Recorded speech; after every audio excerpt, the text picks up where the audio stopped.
As the world marks Press Freedom Day, African journalists are facing a new trend of attack, social media threats, harassment, and many more. This was revealed in a survey conducted on 307 journalists from 36 countries. Gone were the days when media freedom was mainly attacked by government and political entities that used threats of closure, arrest, and court action to stifle press freedom. In 2017, the attacks have shifted online, with 48% of African journalists harassed on social media.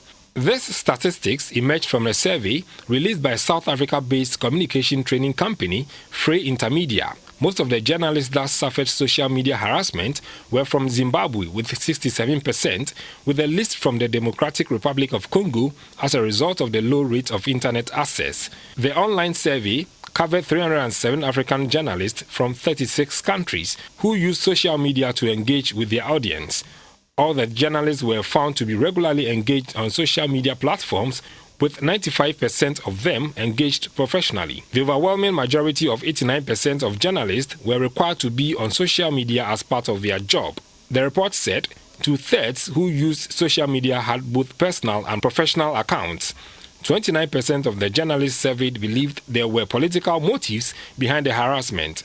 Most of these journalists were from Cameroon, Nigeria, and Mozambique. On the occasion of this year's World Press Freedom Day, the United Nations Secretary General, Antonio Guterres, has called for an end to the crackdown on journalists who he described as a voice of the voiceless.